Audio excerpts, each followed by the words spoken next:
श्याम रजक जी आप जानते हैं कहाँ से विधायक हुआ करते थे, वहाँ पे माले के विधायक हैं। चूँकि अगला चुनाव आने वाला है तो उनको चुनाव लड़ना है।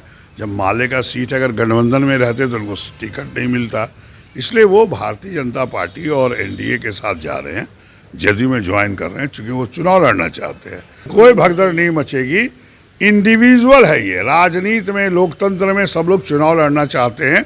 श्याम रजक जी का मैं बहुत काफ़ी इज्जत करता हूँ, लेकिन उन्होंने सही डिसीजन लिया। जिस तरह से किया गया, पहले अनाउंस हुआ कि उपेंद्र कुशवाहा जी 4 साल के लिए बनेंगे, बाद में 2 साल के लिए बनेंगे, ये तो उनके मामला है। ये तो आपको आदरणीय नरेंद्र मोदी जी से, आदरणीय नीतीश कुमार जी से पूछना चाहिए और उपेंद्र कुशवाहा जी से पूछना चाहिए, क्या आपके कुशवाहा समुदाय को सम्मान सही ढंग से मिला? आपको 4 साल का अनाउंसमेंट करके 2 साल में भेज दिया। कहीं ना कहीं राजनीति है, ये उनको समझना है। आप शिवराज चौहान जी से मैं आग्रह करूंगा, आप अगर मंत्री हैं, कृषि मंत्री, तो किसानों की भलाई करिए। सारे जगह, हर जिला में, बिहार में अगर आए आप, हर बिहार में आपने फूड प्रोसेसिंग प्लांट लगाइए, ताकि जो भी उपज है, कितरनी चावल जो होता है हमारे यहाँ जगदीशपुर भागलपुर जिला में, वो विश्व में जाता है। उसके लिए आप क्या कर रहे हैं? आप बिहार आए हैं, जानिए बिहार की हकीकत को, किसानों की स्थिति जानिए और किसानों के लिए आगे कैसे बढ़े इसके लिए काम करके जाइए। बताना चाहते हैं माननीय नीतीश कुमार जी को, मैं भी विधायक हूँ भागलपुर से, भागलपुर जिला में चले जाइए। मुझे किसी से कोई लड़ाई नहीं, मैं सिर्फ जनता का काम करता हूँ। कोई सुरक्षा का खतरा नहीं है। सुरक्षा जनता को दीजिए, माँ बहनों को दीजिए, जो रेप हो रहा है उसको दीजिए। जनता आपको वोट देके मुख्यमंत्री बनाता है।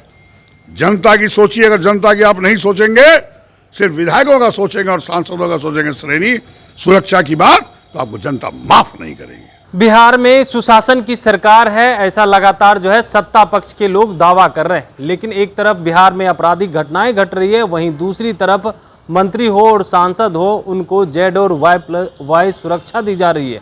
अब इस पे बात करने के लिए हमारे साथ कांग्रेस के कद्दावर नेता और विधायक हैं अजीत शर्मा जी। कैसे देख रहे हैं सांसद को और मंत्री को सुरक्षा दी जा रही है, उसको लेकर? आप मुझसे पूछ रहे हैं, आप सारे मीडिया बंधु नहीं जानते हैं क्या है कि सभी आप जो विधायक और सांसद को आप जेड श्रेणी, वाई श्रेणी का सिक्योरिटी दे रहे हैं। जनता जो क्या कष्ट में है पता है आपको? क्या हत्याएं हो रही हैं, क्या रेप हो रहे हैं सब जगह बिहार में, उसकी क्या सुरक्षा है? आपको विधायक, मैं भी विधायक हूँ, मैं तो कभी जेड श्रेणी और वाई श्रेणी का डिमांड नहीं किया कभी। जनता जिसके साथ है उसको कोई सुरक्षा की जरूरत नहीं है। महात्मा गांधी जब आंदोलन कर रहे थे पूरे देश को आजाद कराने के लिए, कोई सुरक्षा, जनता उसकी सुरक्षा थी। और आज आप विधायकों को, सांसदों को वाई श्रेणी, जेड श्रेणी की सुरक्षा दे रहे हैं। जनता की सोचिए, जनता आपको वोट देके मुख्यमंत्री बनाता है। जनता की सोचिए, अगर जनता की आप नहीं सोचेंगे, सिर्फ विधायकों का सोचेंगे और सांसदों का सोचेंगे श्रेणी सुरक्षा की बात, तो आपको जनता माफ नहीं करेगी। अब जनता माफ नहीं करेगी की बात कर रहे हैं, तो क्या लग रहा है मंत्री सुरक्षित नहीं है और जनता सुरक्षित है बिहार में? बिल्कुल नहीं, जनता तो सुरक्षित है ही नहीं। रोज रेप हो रहे हैं, हत्याएं हो रही हैं। क्या आपको पता नहीं है पूरे बिहार में क्या स्थिति है? मैं विधायक हूं, मैं देख रहा हूं, सब जगह हत्याएं हो रही है, सुरक्षा हो रही है। और सुरक्षा किसको मिल रहा है? सांसद को। सांसद को और विधायकों को क्या खतरा है? मैं भी विधायक हूं, कोई खतरा नहीं है मुझे, मैं तो चलता रहता हूं, कोई दिक्कत नहीं है। आप गलत करोगे तो आपको हत्याएं होगी, हम गलत नहीं करेंगे, हमें कोई खतरा नहीं है। मैं आपको बता दूं, आपके माध्यम से बताना चाहते हैं माननीय नीतीश कुमार जी को, मैं भी विधायक हूं भागलपुर से, भागलपुर जिला में चले जाइए। मुझे किसी से कोई लड़ाई नहीं, मैं सिर्फ जनता का काम करता हूं। कोई सुरक्षा का खतरा नहीं है। सुरक्षा जनता को दीजिए, माँ बहनों को दीजिए, जो रेप हो रहा है उसको दीजिए।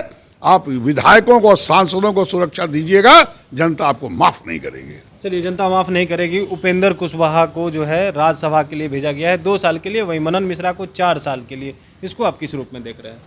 देखिए, ये राजनीति है और ये भारतीय जनता पार्टी, आदरणीय नरेंद्र मोदी जी, अमित शाह जी, नड्डा जी के सब राजनीति है। एक फॉरवर्ड को आप खुश करने के लिए, मैं भी फॉरवर्ड हूँ, लेकिन मैं जात पात नहीं करता, मैं सभी जाति का सम्मान करता हूँ। पैदा लेना माँ के कोख में जात होता है, लेकिन मैं जात पात नहीं करता। जिस तरह से किया गया, पहले अनाउंस हुआ कि उपेंद्र कुशवाहा जी 4 साल के लिए बनेंगे, बाद में 2 साल के लिए बनेंगे, ये तो उनके मामला है। ये तो आपको आदरणीय नरेंद्र मोदी जी से, आदरणीय नीतीश कुमार जी से पूछना चाहिए और उपेंद्र कुशवाहा जी से पूछना चाहिए, क्या आपके कुशवाहा समुदाय को सम्मान सही ढंग से मिला? आपको 4 साल का अनाउंसमेंट करके 2 साल में भेज दिया। कहीं ना कहीं राजनीति है, ये उनको समझना है और भारतीय जनता पार्टी और जनता को समझना है। चलिए, जनता को समझना ये तो ठीक है, लेकिन नरेंद्र मोदी के कैबिनेट के मंत्री पहुंचे हुए हैं बिहार। क्या लग रहा है 2025 में उनका असर देखने को मिलेगा और बिहार आए तो कुछ देंगे? सब केंद्र के मंत्री, कोई भी मंत्री का हर स्टेट में जाने का अधिकार प्राप्त है। आज हमारे यहाँ आए हैं शिवराज जी चौहान जी, जो आप बता रहे हैं, निश्चित तौर पर उम्मीद करेंगे, पूरे बिहार की जनता उम्मीद करेगी कि निश्चित तौर पर कुछ न कुछ ऐसी घोषणा करें। जो कृषि मंत्री हैं, किसानों की भलाई की बात करेंगे। मैं तो कहा फूड प्रोसेसिंग प्लांट लगाइए, इंडस्ट्री लगाइए, ताकि किसानों जो उपज करते हैं उनका सही कीमत उनको मिल सके। अगर सही कीमत उनको नहीं मिलता है, मतलब सरकार देश में नहीं है। आप शिवराज चौहान जी से मैं आग्रह करूंगा, आप अगर मंत्री हैं, कृषि मंत्री, तो किसानों की भलाई करिए।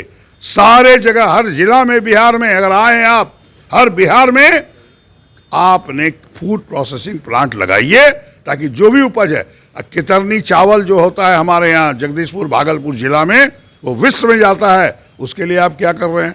आप बिहार आए हैं, जानिए बिहार की हकीकत को, किसानों की स्थिति जानिए और किसानों के लिए आगे कैसे बढ़े इसके लिए काम करके जाइए, नहीं तो किसान और जनता आपको माफ नहीं करेगी। चलिए, एक आखिरी सवाल लेंगे। महागठबंधन में बड़ी टूट होने वाले श्याम रजक कल आरजेडी से इस्तीफा दे दिए हैं, प्राथमिक सदस्य के साथ साथ राष्ट्रीय महासचिव के पद से। ऐसा है कि श्याम रजक जी, आप जानते हैं कहाँ से विधायक हुआ करते थे, वहाँ पे माले के विधायक हैं। चूँकि अगला चुनाव आने वाला है तो उनको चुनाव लड़ना है। जब माले का सीट अगर गठबंधन में रहते तो उनको टिकट नहीं मिलता, इसलिए वो भारतीय जनता पार्टी और एनडीए के साथ जा रहे हैं, जदयू में ज्वाइन कर रहे हैं, चूँकि वो चुनाव लड़ना चाहते हैं। ये कोई बहुत बड़ी बात नहीं है। वो माले सीट वहाँ से जीता है, तो माले जो सीट जीता है गठबंधन में अगर इंडिया गठबंधन, उनको सीट मिलेगा। तो स्वाभाविक है, राजनीति करने वाले को चुनाव लड़ना है। सत्ता पक्ष वाले कह रहे भगदड़ मचने वाली है। नहीं, कोई भगदड़ नहीं मचेगी। इंडिविजुअल है ये। राजनीति में, लोकतंत्र में सब लोग चुनाव लड़ना चाहते हैं। श्याम रजक जी का मैं बहुत काफ़ी इज्जत करता हूँ, लेकिन उन्होंने सही डिसीजन लिया, चूँकि वह माले की सीट है जहाँ से वो लड़ते हैं। निश्चित तौर पर वो जदयू में इसलिए गए हैं कि वहाँ से वो चुनाव लड़ सकें और जनता का सेवा कर सकें, इसलिए वो तो वक्त बताएगा।